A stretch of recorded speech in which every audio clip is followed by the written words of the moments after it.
We don't have a quorum anyway. Do we? You do have quorum. Yeah, we have Three. quorum, the three of That's us. right, yeah. We've I got, emailed the applicant this afternoon, and I'm, okay. I I have saw no member Shane at the CATA board meeting, so I know he's out there.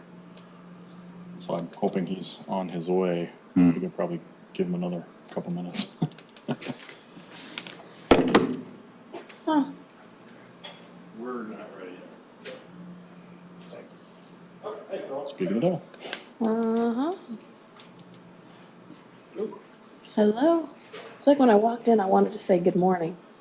And I'm like, Isn't that kind of a day for you? it's like, no, it's just been nonstop. So, hello. Hey, Phil. How you doing? Your coworker here earlier today, Greg Austin, Oh, yeah? came over. It was interesting because we were all like, Greg's in the office today. We were all told by our director to not go in the office because we had somebody with COVID last week. He told me about Like, that. he must not got the message. We just didn't care. Yeah, he's his own animal in our office as the finance operations director. So I've heard more people getting COVID lately. it's going back up. It's yeah, going back up like- again. Yep.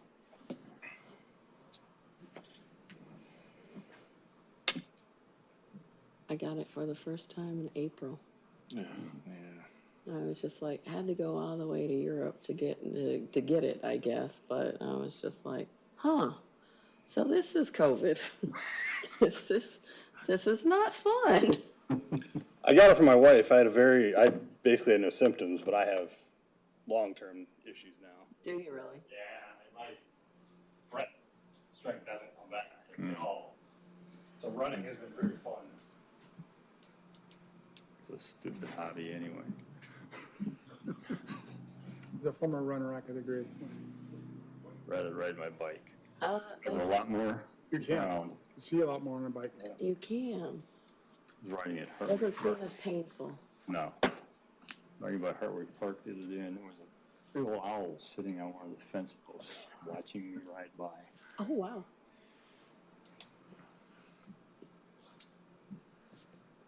Huh. Well, what do you think, Director Schmidt? Do you want to? Give me just a second. I'm gonna try and get him on the horn here. All right. What's going on?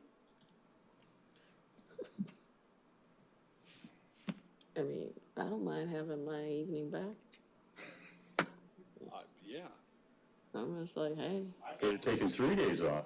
I was enjoying the fire park. Oh. Oh, that's right. It's for another half an hour.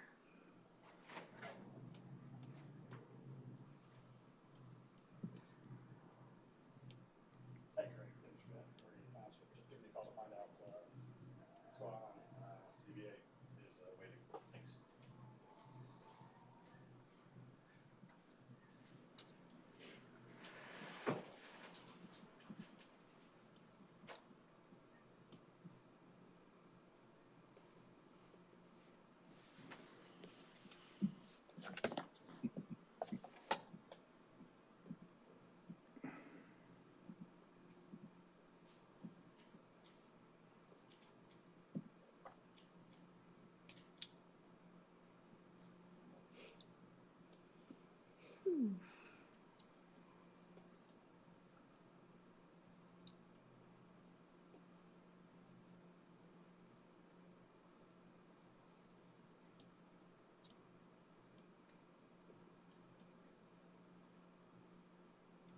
Well, you run a great meeting, Mr. Chair.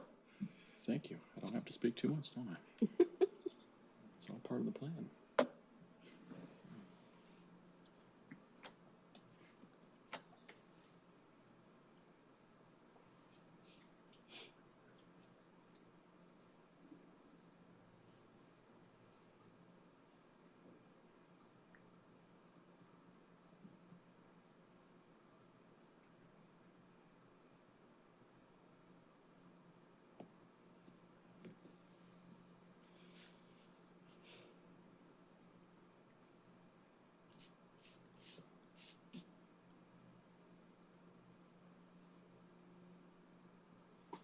So, since it's Well, it's after 6:30. Do we have to start and then go Probably at should. ease? Yeah, start and then go at ease until they do whatever it is that they do.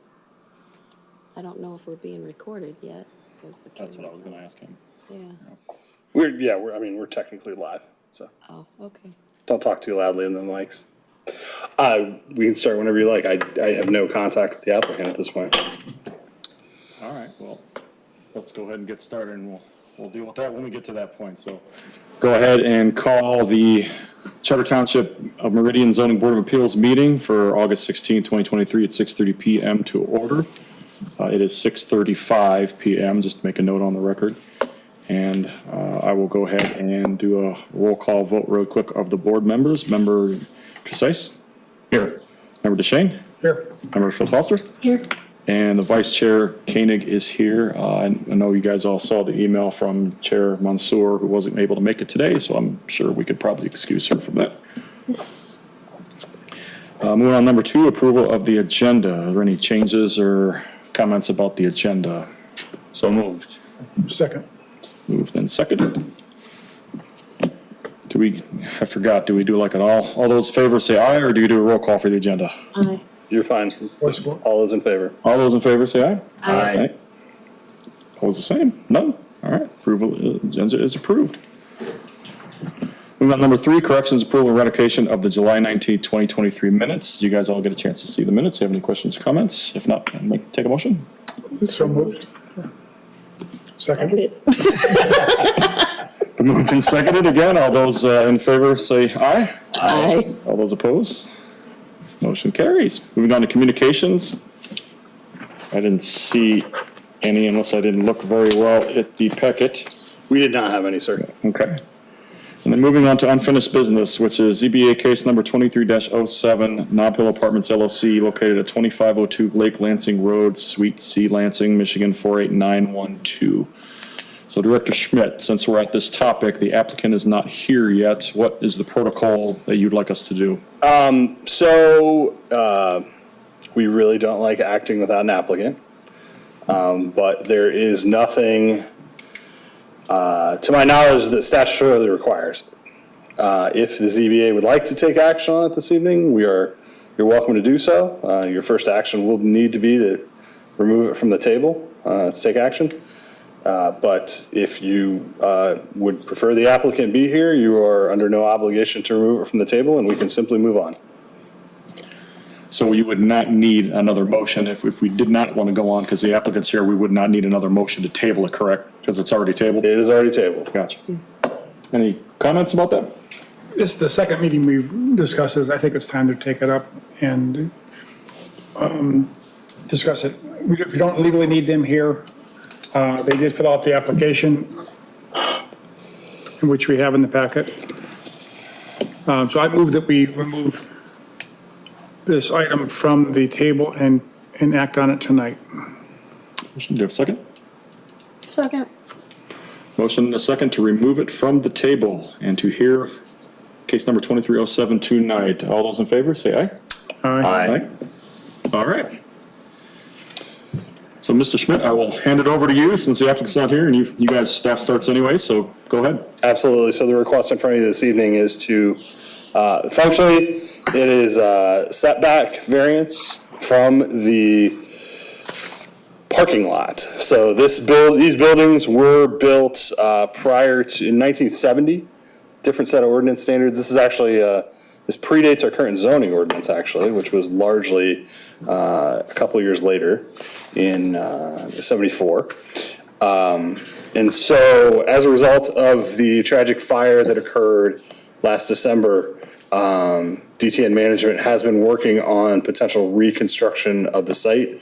And this is, so for context, these are the two buildings that we are talking about. You'll recall that they were pseudo-connected, but there was no internal connection between the two buildings at this location. This was a roof connection, attic connection only, parking around the outside. What they are proposing is to formally connect those, because that is what the modern building code would require. And so there will now be internal hallways connecting everything, and stairs will connect. The issue they run into now is to maintain the separation from this building, which we made clear was non-negotiable, given the way that the fire had previously proceeded. They needed to skew the building and put it off center, and leading to a setback issue on this northwest corner, and then at sort of the main entrance here, northeast side. Northeast, yeah.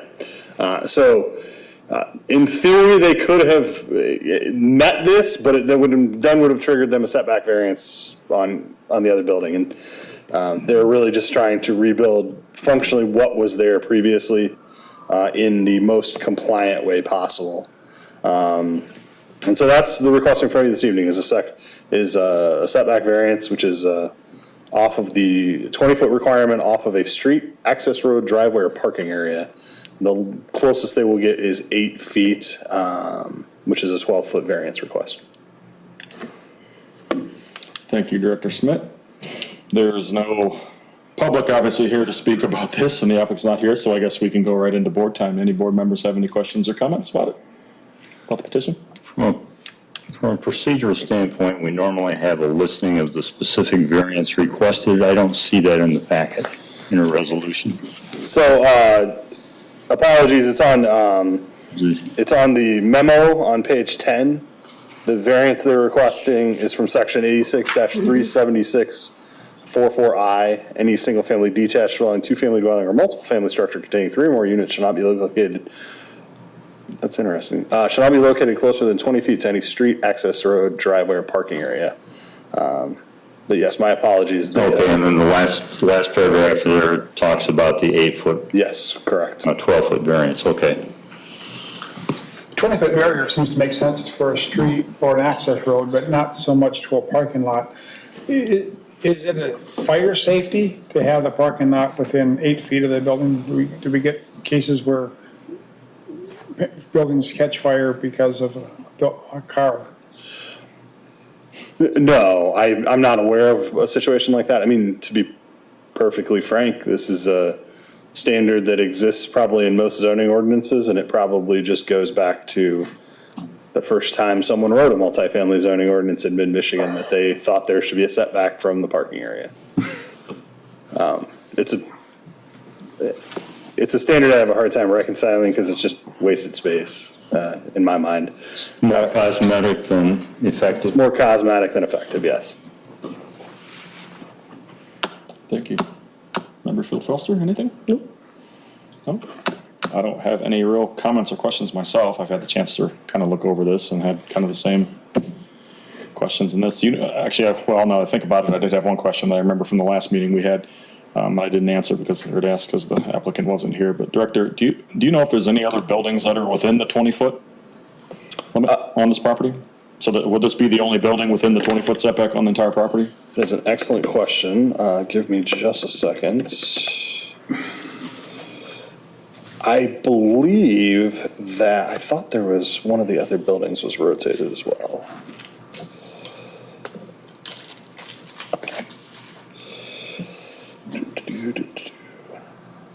I need that.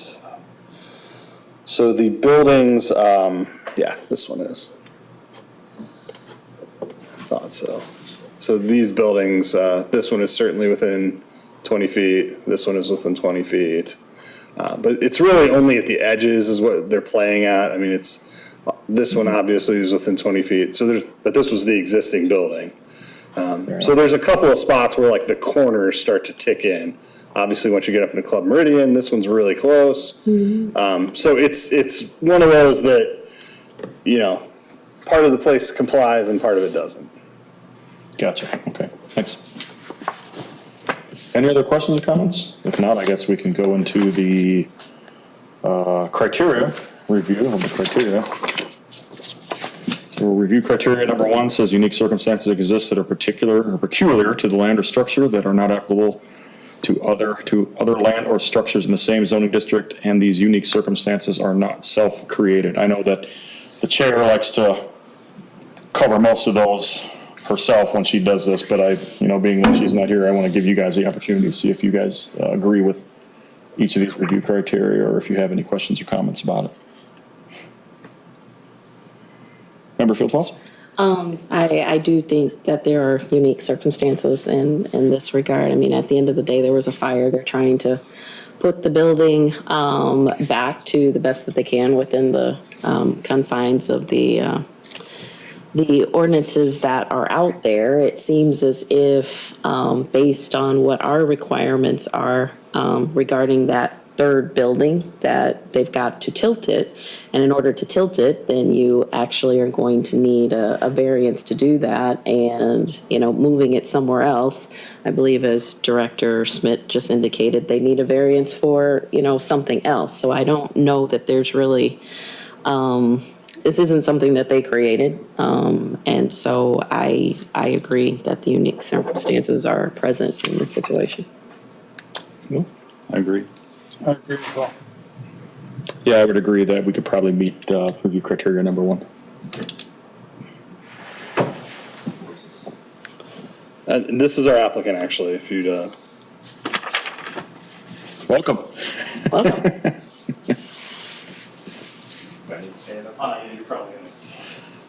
Since you're here, we want to give you the opportunity to say something real quick here. We're going into our board review of the criteria, but we'll step back since you're here. And if you could just please state your name and your address for the record. Sure, Greg Sislow, 4010 Sneaky Lane, Holt, Michigan. Go ahead. Is there anything you want to say as the applicant? Well, yeah, is that our development up there? Yes. Okay. As everybody knows, those two buildings burnt to the ground.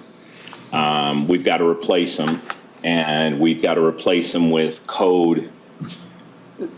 60 years ago, the building codes were significantly different than they are today.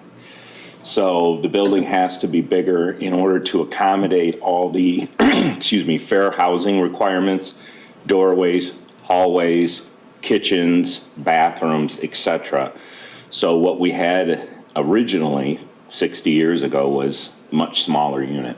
Corridors weren't as wide. Ceiling heights weren't the same because we've got to have insulation. Obviously now we're going to have a fully sprinkled building, different fire alarm system. This building's going to have an elevator. So the building will be 100% accessible, all 3 floors. So that's a change, and we did that because that's what our residents wanted. We've got quite a few elderly people that live there, and they said the problem with it is because a lot of it's garden, there's stairs everywhere, and they don't want stairs. So with this new design, we were able to eliminate the stairs so that people can come in, put in an elevator. So it's going to be a lot easier for the elderly people. Look-wise, Tim and staff wanted us to keep the buildings looking very similar to what's existing. So the building, you can see it's identical. We're going to use the same siding, same brick, same everything. So it's going to fit in with the other buildings. It's going to look, just a little bit bigger. So as far as, the setbacks, we tried to position the building. It's difficult because of the way that piece of property, and then one of the new requirements was the other building was only 5 foot between the two. That's no longer allowed. So the new building's 25 feet away from the other building, which kind of makes sense since after the fire and we lost 2 buildings.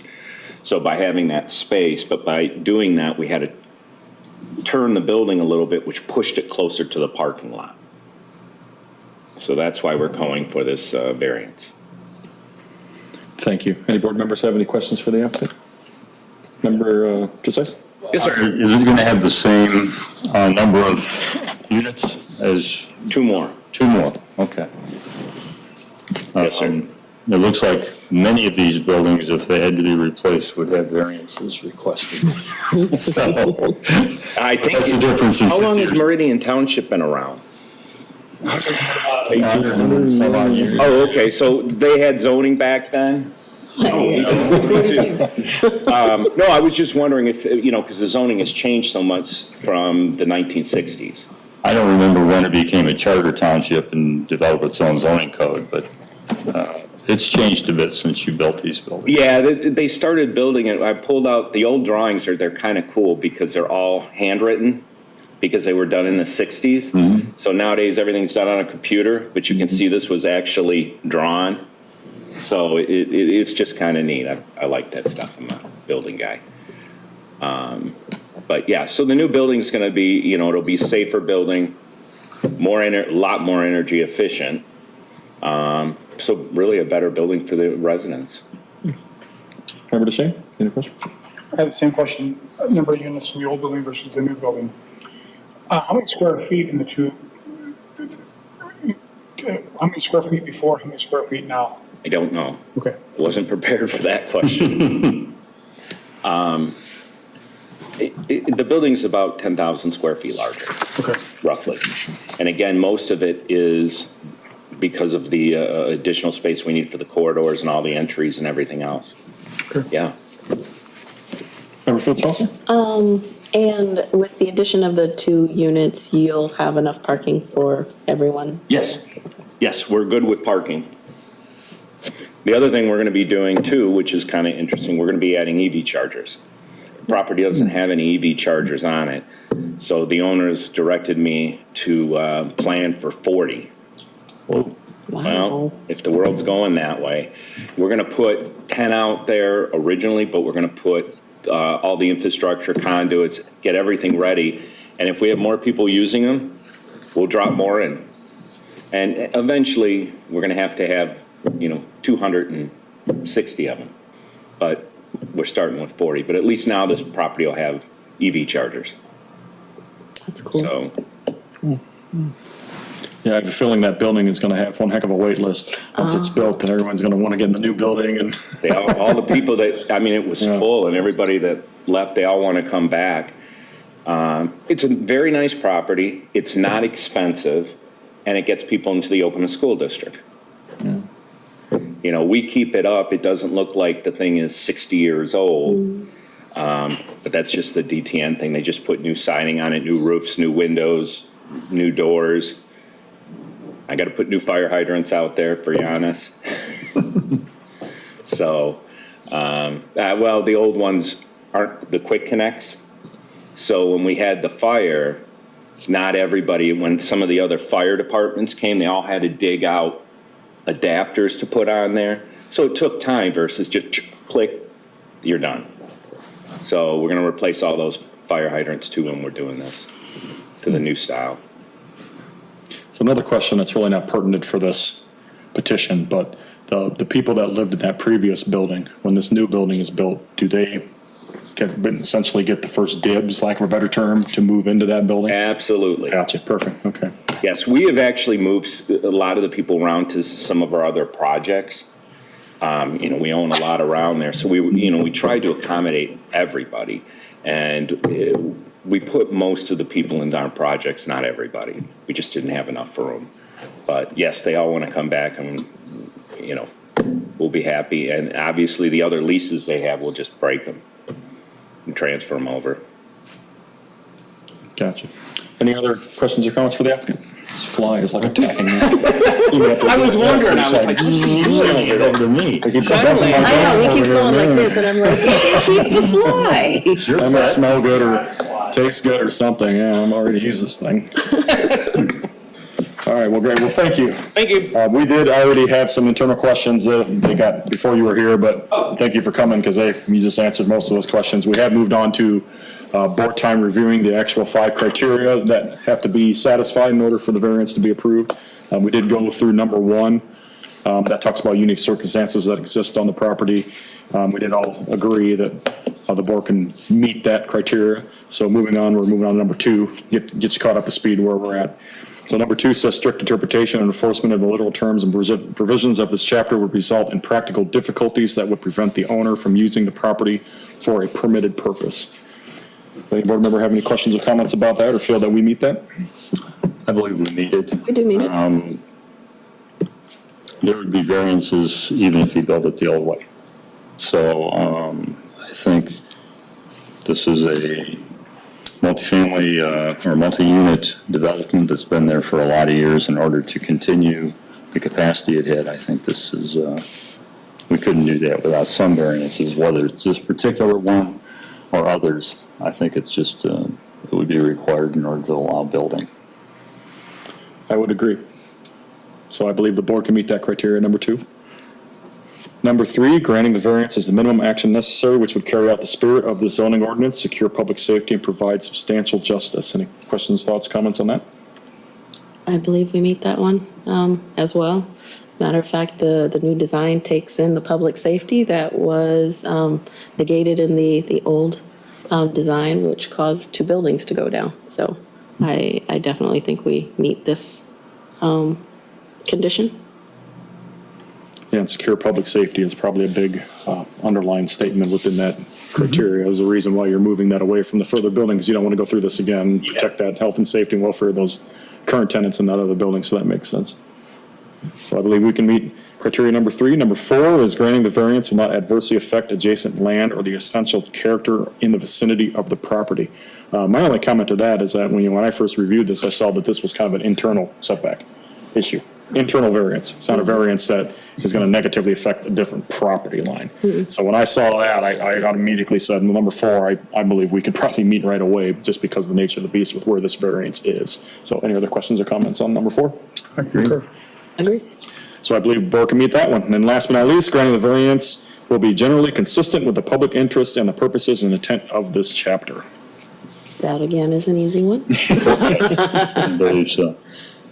I agree. I believe, again, based on the nature and everything we've heard from the applicant, put on the record that, the reason for this variance is more than one reason. Obviously, one of the biggest being the safety and welfare of the nearby residents in that other building, and having to shift that, and as Member Precise said, in one way, shape, or form, in order for him to rebuild that building, there had to be some sort of variance probably requested at some point. So I believe the variance that was requested is definitely consistent with the public interest for the safety of all those people around there. So I believe we can meet review criteria number 5. I'll go back to my first sheet. So with that, if there's any more questions or comments, do we have a motion on the petition? Member Duchesne. Thank you. I move that we approve the variance for ZBA case number 23-07, Nob Hill Apartments LLC. Seconded. Moved and seconded. Do we need a roll call vote for this, or can we do we do need a roll call vote for this? Okay. Member Tracase? Yes. Member Duchesne? Yes. Member Phil Foster? Yes. And the vice chair votes yes. Well, congratulations, your variance is approved. Thank you. Good luck over there. Thanks. What's your construction timeline? If you have one yet. No, we absolutely do. Our goal is, depending on permitting, we're gonna go for our grading and foundation permits. So we're hoping to be started first week of October and be framing by November. Great. The area is pretty much leveled out. We had TL when they finished the demo and cleaned it up. We brought it down to gray. It looks so bad. And I felt bad when the insurance company made us sit on that stupid thing for months with that burned out buildings there, but so we're good to go. We're good with consumers already. We've got everything set up with consumers. We've got to bring in new power, new gas. The transformers are so old. Sure. So they're redoing all that. So we're hoping by May Great. that we'll have people back in the buildings. That's very good. It's amazing. So Do you- if consumers can get us the power, we will have it done. I may have it done in just one power. Do you still have a high MSU population that lives there? Oh, yeah. Oh, yeah. Yeah, it's a good property. And we're gonna be doing some additional landscaping to the owners. They just, as soon as we start working on something, let's add more landscaping. That'd be great. Gotcha. But it'll look nice. That's the whole point. We wish you well, and good luck with it. Thank you. So moving on to agenda item number 6, new business. I don't believe we have any new business. Correct. Let's move on to number 7, which is other business. I don't believe we have any other business. Correct? So moving on to agenda item number 8, which is public remarks. I don't believe we have any public. So that brings us to agenda number 9, board member comments. Any board member comments tonight? Seeing none, moving to agenda number 10, which is we are adjourned. Thank you all very much.